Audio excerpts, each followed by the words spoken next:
Вот я и дома. Примерно таким было мое первое впечатление после первых 2 часов ремейка Готики. Оригинальная первая Готика была затерта мной до дыр. И в ремейке я тоже решил под каждый камушек заглянуть, обойдя всю долину рудников вдоль и поперек. Как по мне, это лучший из ремейков, когда-либо выходивших. Разработчики довольно бережно отнеслись к оригиналу, не став менять те аспекты игры, за которые фанаты полюбили первую часть в далеком 2001 году.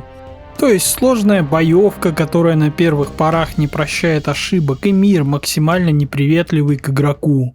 Оно и неудивительно, ведь одним из основных требований для всех разработчиков было пройти оригинальную игру. А это уже сам по себе подвиг, учитывая, сколько всего надо накатить на оригинал, чтобы заставить его работать на современном ПК. Разработчикам даже баги из оригинальной игры удалось перенести один в один. Но об этом уже давайте поговорим по ходу повествования.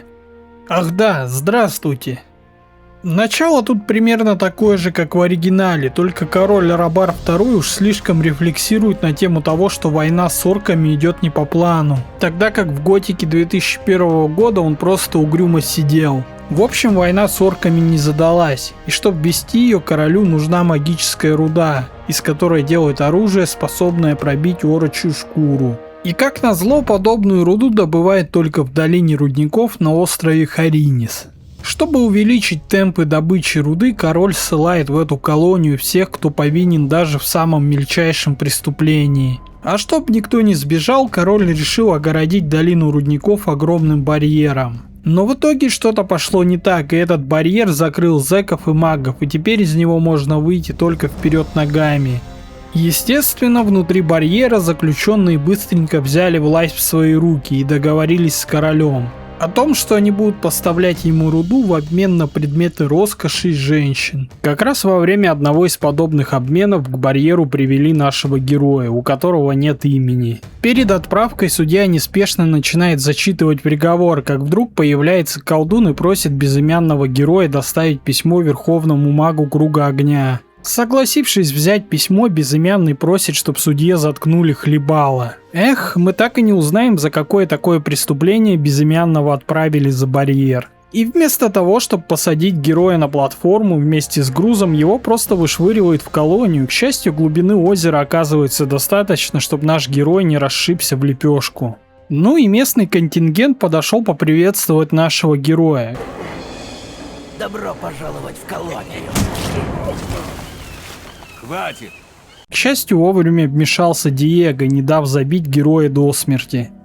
Диего с ноги поясняет уклад жизни в колонии. Если коротко, то долина рудников разделена на 3 лагеря: старый, новый и болотный. Старый лагерь один из первых и занимается добычей руды для короля под руководством Гомеза.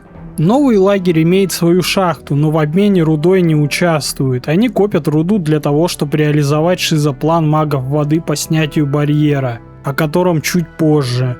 Болотный лагерь — это кучка сумасшедших сектантов, которые укуриваются болотником, чтобы во снах разговаривать с богом спящим, который должен проснуться и разрушить барьер. При первом прохождении я решил примкнуть к старому лагерю. Чтобы это сделать, нужно помочь нескольким влиятельным пеннисам, дабы они поручились за главного героя перед Диего. Одному надо купить меч, другому спереть кольцо. В ходе этого квеста мы и сталкиваемся с механикой взлома замков, которая вызвала столько возгораний в задницах. Что тут сказать, людям просто впадлу немного пораскинуть мозгами. Да и у того же Фингерса можно после взятия квеста выучить первый уровень взлома замков, который очень сильно упрощает процесс. Отмычки перестанут ломаться так часто, и даже если она сломается, то сегменты не вернутся в исходное положение, и вам не придется начинать все сначала. Сама по себе механика взлома — это вариация пятнашек, где надо понять, какой сегмент с каким взаимодействует, и как совместить его так, чтобы все защелки встали по центру. А вот с лутом в сундуках надо и вправду что-то делать, а то взламываешь какой-нибудь сложный замок, а там вместо достойного лута лежит пару лягушачьих жоп. Но тем не менее, обворовывая сундуки в старом лагере, стартовый капитал в пару сотен кусков руды поднять можно. Также порой удивляешься реакции стражников на взлом дверей. Например, пробравшись в дом баронов в старом лагере, я взломал дверь в комнату ворона, и стражник просто говорил мне отойти от двери и никак не вмешивался в процесс. Эй, а ну не трогай! Эй, а ну не трогай! С меня хватит.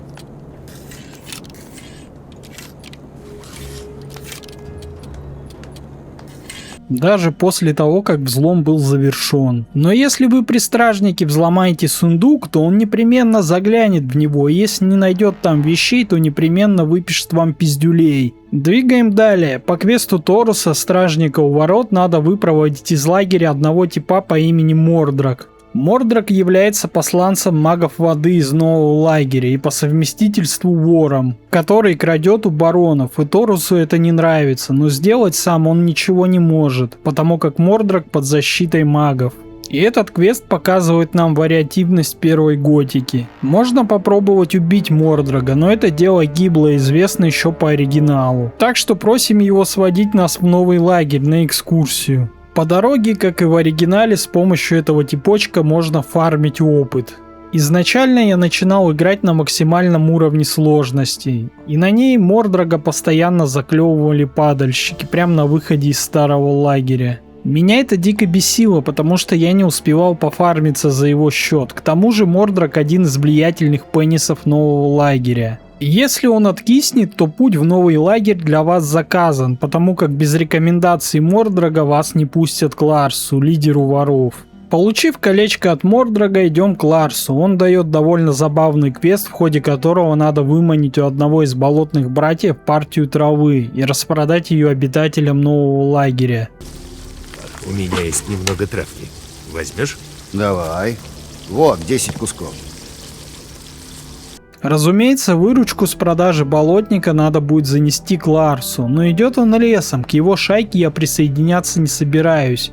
Так что я распродал болотник и смылся с рудой в старый лагерь. Да, кстати, после изгнания Мордрага из старого лагеря торговец Фиск будет недоволен тем, что его поставщика выперли, и обещает подмочить репутацию нашему безымянному, если тот не найдет ему нового поставщика. Такого в оригинале, насколько я знаю, не было. После похода на шахту за списком припасов, который можно было показать Ларсу, чтобы вступить в новый лагерь, безымянного таки приняли в ряды призраков. После аудиенции у Гомеза его правая рука Ворон поручает нашему герою выяснить, что задумало Болотное Братство, расспросив об этом в лагере сектантов некого Каина. Того же Каина мне пришлось искать во втором прохождении за новый лагерь. Походу этот Каин двойной агент. Также Ворон выдает нам красные тряпки вместо брони. И то, что они сделали с броней в ремастере, выше моего понимания. Вот смотри, безымянный получает базовые тряпки, когда становится призраком. Чтобы их улучшить, мы идем к Фиску и буквально по частям покупаем весь комплект доспехов. Казалось бы, все нормально, но... Когда ГГ повышает до стражника, ему выдают новые тряпки, которые хуже брони призраков, которую он уже собрал. И чтобы собрать сет стражника, вам надо заново собирать руду и по кусочкам выкупать комплект брони стражника, чтобы на выходе получить доспехи, которые чуть лучше сета призрака. Нахрена было изобретать такой неудобный велосипед вместо того, чтобы просто оставить готовые комплекты брони, как в оригинале? Отправляемся в болотный лагерь, где выясняется, что Каин, ученик Голома, один из важных пенисов болотного лагеря, пропал. Чтобы найти Каина, нужно сначала найти его хижину в этом ебобаном лабиринте, который в оригинале был путанным, но в ремейке они решили его запутать еще сильнее. Даже указатели едва ли спасают положение, поэтому хижину Каина я нашел, тыкаясь буквально в каждый дом. Оказывается, Каин, накурившись с травы, рванул в затопленную шахту, где, собственно, без навыка плавания под водой, которому учит Гомер в новом лагере, делать нечего. Не, ну вы, конечно, можете попробовать, но без этого скилла дыхание будет кончаться довольно быстро, и не удастся как следует осмотреть красоты местного подводного мира. Ну или взломать подводные сундуки. Я как знал, что этот навык мне пригодится, тогда же, наверное, надо было выучить скалолазание. Но, увы, чувачка, который ему учат, я нашел случайно, гуляя по одному из самых красивейших мест в колонии, уже перед финалом первого прохождения. Сама колония в графическом и дизайнерском плане сделана просто охуительно, и мне трудно найти какое-либо другое слово, чтобы описать всю пиздатость долины рудников в ремейке. Несмотря на то, что действия игры разворачиваются на относительно небольшой территории, разработчики довольно неплохо поработали над разнообразием местности. Горные массивы, озера и даже секретная заснеженная локация – все это неплохо вписывается в атмосферу игры. Отдельно мне доставило исследование подводных пространств, где, последуя за потоком воздуха, ты можешь найти какую-нибудь пещеру, в которой обязательно будет спрятано что-то интересное. Например, исследуя побережье около места, где корабли сели на мель, я нашел храм Адоноса. Там я час пытался решить загадку с рычажками. Но как потом выяснилось, решить эту загадку можно только пройдя квест, который нужен для вступления к магам воды. Чтобы не бродить по колонии пешком, можно обзавестись ездовым падальщиком. Для этого надо найти Касселя, хижина которого запрятана между Кавалорном и охотником из нового лагеря. Собрать все необходимое для получения ездового падальщика довольно просто. С растением, которое растет под водой, трудностей у вас точно не возникнет. Волчьи шкуры можно купить у Мордрага и Кавалорна, полоски кожи лежат буквально в каждом сундуке. Когда все достанете, Кассель за сутки вам оседлает падальщика, сделает седло и свисток, от которого я чуть не оглох. Так что раздобыть ездовое животное можно в самом начале игры. Короче, Каин нашел свою смерть в Орочьем храме, в который вели подземные воды затопленной шахты. Прикончил его неупокоенный орк, маму которого я бы с радостью сам упокоил. На этом моменте пришло время поговорить о боевой системе. Она тут как в оригинале, с теми же ударами влево-вправо, изменяющимся мувсетом в ходе освоения навыков владением оружия. Из нового добавили увороты, но они полное говно. Допустим, вам надо уйти от атаки противника, на клавомыши это Альт. Вы наверняка по привычке зажмете Альт направо или Альт налево, в зависимости от стороны, куда захотите уклониться. Но тут это так не работает, вам надо ловить тайминг атаки противника и жать Альт. Просто Альт. Какой разумист это придумал? Наверное, тот же, кто кодил хитбоксы противникам. В драках это дико бесит, особенно под конец в храме боли и страдания. А на геймпаде так они вообще у ворот прикрутили на правый бампер. Ну, управление полное говно, как и в оригинале получается. Кое-как одолев неупокоенного орка, я залутал с него какой-то необычный амулет, с которым потопал к Корголому. Этот член латиноамериканской УПГ, судя по татуировкам, просит нас показать этот амулет Юберину, лидеру этих болотных шизов. Юбериан видит в безымянном чуть ли не мессию, которая должна помочь пробудить спящего, и отправляет героя вместе с послушником Ниросом за Юнитором. Это один из камней, с помощью которых сотворили барьер. Он понадобится для церемонии по призыву спящего. С помощью амулета, снятого с тела Каина, герой получает доступ к Юнитору, закрытому каким-то силовым полем. От разрыва этого поля героя отбрасывает, и Нирос подбирает Юнитор, а затем пытается прикончить безымянного. Но выхватывает по шапке. Юбериан говорит, что одного Юнитора мало для проведения ритуала, еще понадобится альманах магов огня, за которым Лысый отправил послушника Талоса в старый лагерь 2 дня назад. И теперь лидер шизов просит нас помочь этому Талосу. В старом лагере узнаем, что Талоса не пустили в замок, и он делал то, что получается у сектантов лучше всего. 3 дня укуривался болотником. Юберион послал тебя за книгой несколько дней назад. Чем ты все это время занимался? Тебе правда надо, чтобы я сказал это вслух? Я оплошал, и возвращаться с пустыми руками мне очень не хотелось. Поэтому я решил немного подымить, чтобы успокоиться.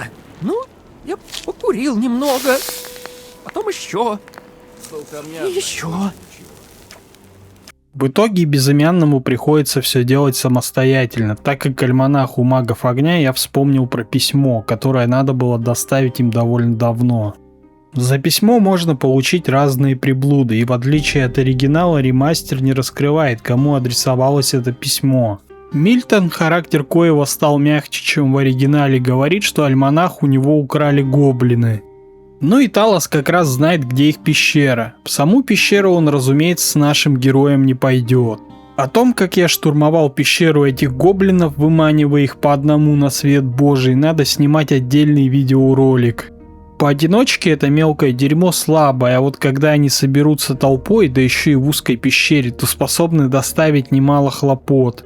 Также я заметил, что у мобов здесь есть ограничения по зонам, то есть за пределы своего ареала обитания они не выходят. В оригинале я мог довести этот хоровод гоблинов прямо до ворот старого лагеря, где их перебили бы стражники. Спустя 2 часа необузданного веселья мне удалось заполучить альманах и вернуться к Юбериону.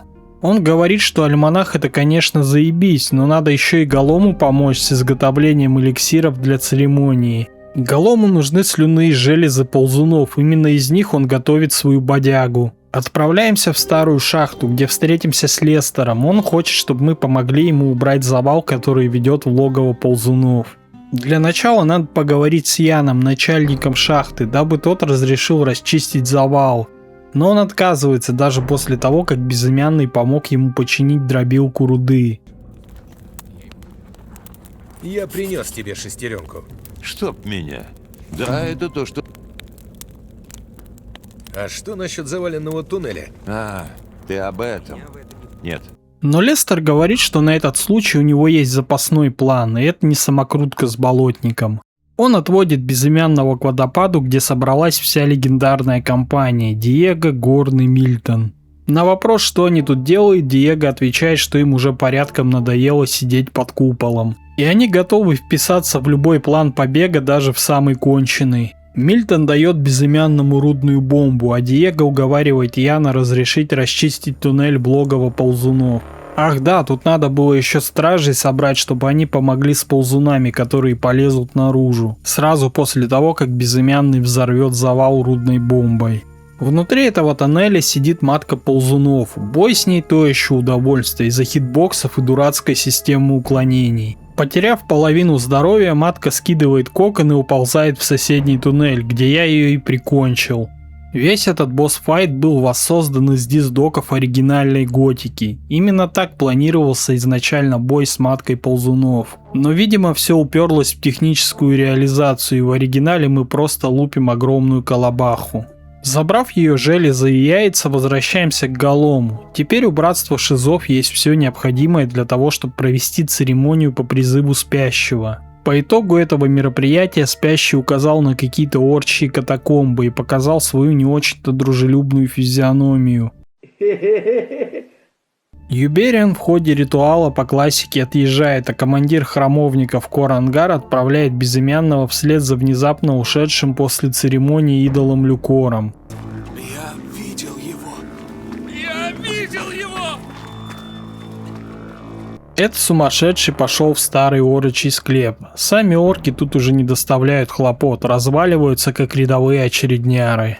В склепе вместе с Люкором открываем двери в усыпальницу орков, где на стенах видим рисунки, из коих становится ясно, что спящего в этот мир призвали орки, чтобы тот сгубил человечество.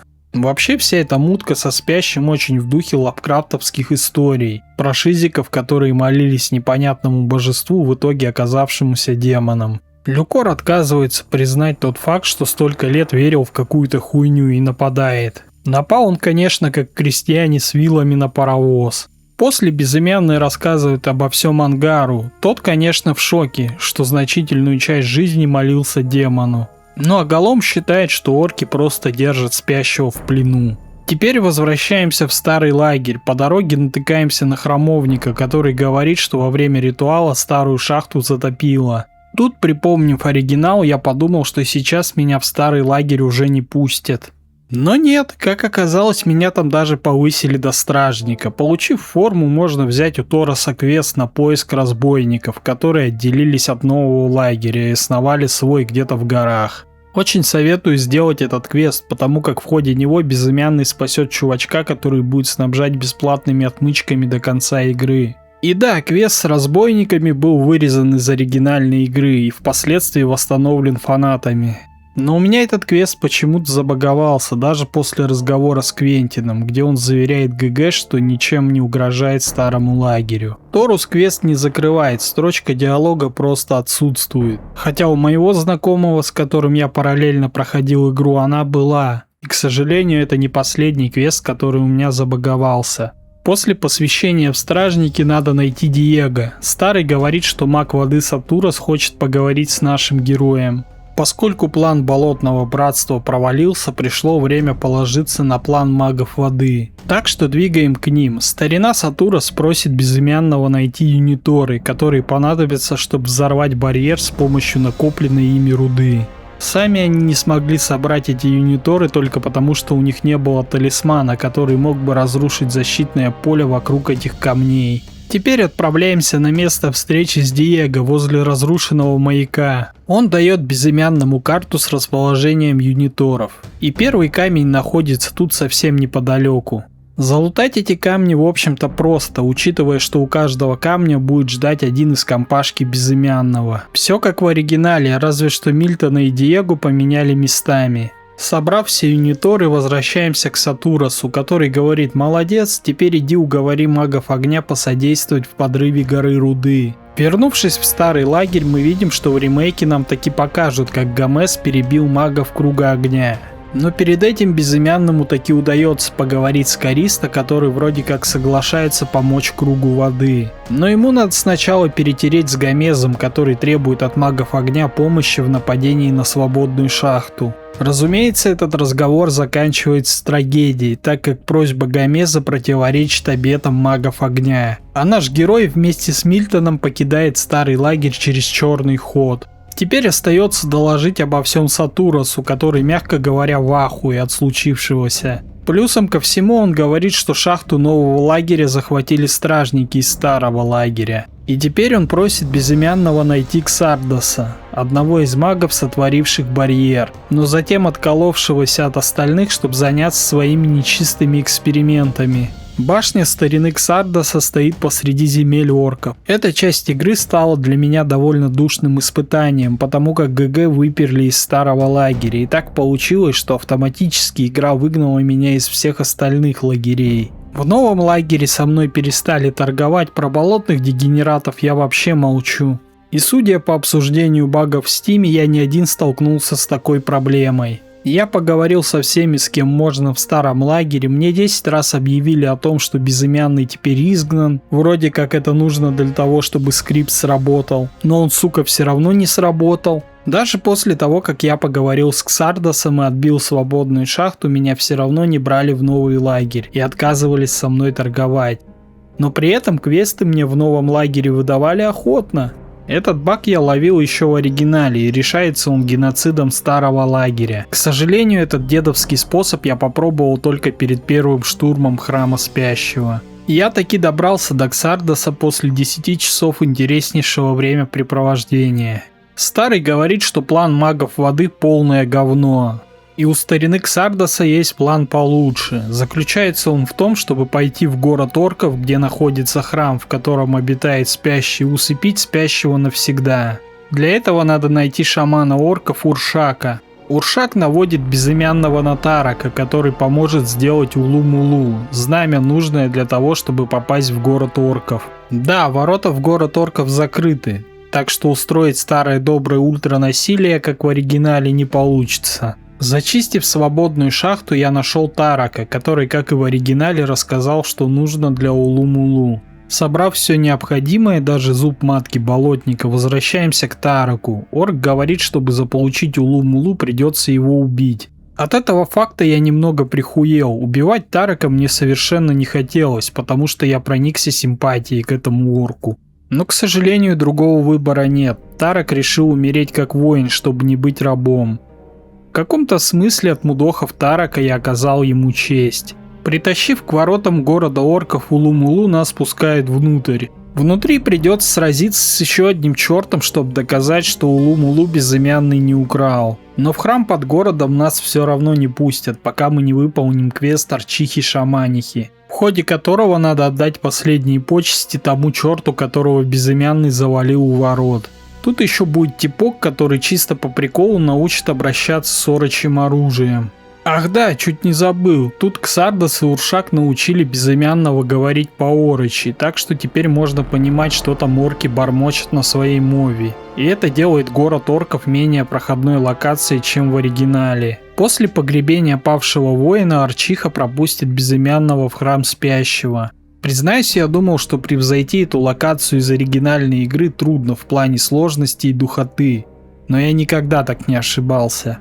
Помимо головоломок, в которых порой не сразу понятно, что от тебя хотят, тут еще довольно опасные противники, которые укладывают безымянного за пару ударов, в какой бы броне тут ни был. Драться даже с парой таких орков бесполезно, так что приходится выманивать по одному. А я, как вы знаете, еще не мог купить себе эликсиров из-за бага, так что мне было тут ну очень весело. С горем пополам я таки добрался до последнего орочьего шамана и залутал Уризель. Теперь надо вернуться к Сардосу. Старина говорит, что Уризель — это меч аватара Иноса, который дрался с нежитью в храме спящего, но фиданул. В общем, дед говорит, что в Уризель надо вставить камни, которые безымянный собирал с тел убитых шаманов. Ты не находил что-нибудь похожее в храме? Я нашел несколько самоцветов, но не все 5. Тогда возвращайся в храм и найди недостающие. Они должны быть где-то там. Сколько можно, блядь? Сколько можно, ёб твою мать, блядь? Кроме того, меч еще надо зарядить магической энергией с помощью горы руды, которую накопили маги воды. Запитать меч помогут Мильтон и Горн. Горн отвлекет стражу, а Мильтон прочитает заклинание. И только мы добрались до горы руды, как внезапно появляется Сатурос, недовольный тем, что энергию его руды хотят использовать не по назначению. Но безымянному удается убедить старину, что ему эта руда нужнее, чем магам воды. Зарядив клинок, отправляемся назад в храм спящего.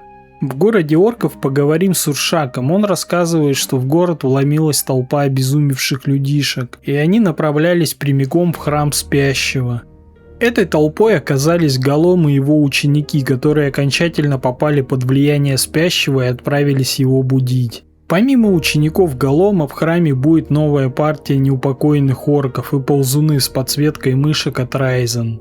По пути нам встретится Ксардос, который решил помочь безымянному пробраться к спящему, но дед оказался слишком старый для этого дерьма. Ксардос говорит, чтобы безымянный пошевеливался, там Кор-Голом приносит последнюю жертву спящему. Прорубаемся сквозь толпу очередняр и встречаем Голома, который несет какую-то шизофазичную хрень про эру спящего. Добравшись до арены со спящим, мы видим, что он уже вовсю бодрствует. И чтобы усыпить его окончательно, нужно, как в оригинале, проткнуть 5 сердец, только для этого теперь достаточно Уризели, а не 5 шестов орочьих шаманов. Это действо будет время от времени разбавляться видениями, где надо будет отмудохать проекции друзей безымянного, которые будут давить на главного героя психологически. Тут я уж точно не ожидал увидеть Мада. Сдохни еще раз, маленький говнюк. После уничтожения 4 сердец спящий вынет из задницы Голома, превратив его в какую-то помесь архидемона и аватара Анга. После того, как Голом отъедет, безымянный уничтожает последнее 5-е сердце и спящего засасывает обратно в мир снов, а самого безымянного заваливает в храме до ремейка 2-й части. Так закончился ремейк 1-й Готики. И по мне, это лучший ремейк, который задрал планку качества настолько, что все, кто делали ремейки, должны немедленно их переделать. Даже нововведения, которые разрабы добавили от себя по типу езды на падальщике, нормально вплетены в мир и не кажутся чем-то инородным. Сам мир стал значительно больше и не потерял достоинства оригинала. Я надеюсь, патчами разрабы не угробят геймплей после нытья всяких казуалов. Всем спасибо, кто досмотрел видео до конца. Можете подписаться, если вам оно надо, поставить пальцы. Все важные ссылки на Twitch, телегу находятся в описании. И до встречи в следующем видео.